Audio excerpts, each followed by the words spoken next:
Terima kasih Anda masih bersama kami di Kompas Petang. Saudara, warga Tapanuli Tengah berjalan kaki hingga 4 jam untuk mencari makanan karena desa mereka masih terisolasi.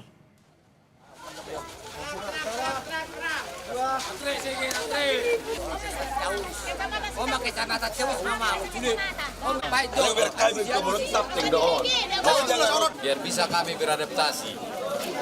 Jadi kami mohon, Pak. Warga Kecamatan Sitahuis, Tapanuli Tengah yang masih terisolasi terpaksa berjalan kaki ke desa terdekat untuk mencari bantuan khususnya makanan. Dengan perlengkapan seadanya, tanpa alas kaki.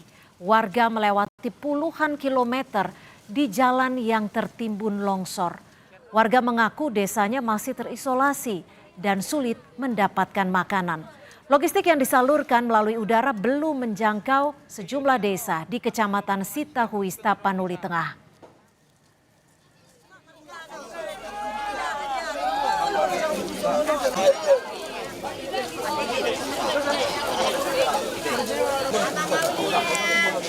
Dari pagi jam 7 sampai 11 menelusuri jalan yang rusak. Jadi sampai sekarang kami belum menerima apa-apa. Jadi kami minta tolong biar agar semua masyarakat bisa memperhatikan kami yang dalam kondisi bencana ini.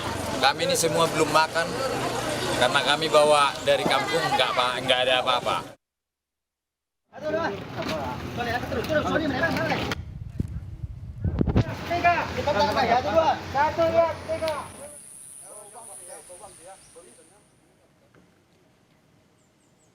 Dan visual yang Anda saksikan ini, saudara, adalah kondisi banjir bandang di Tapanuli Utara.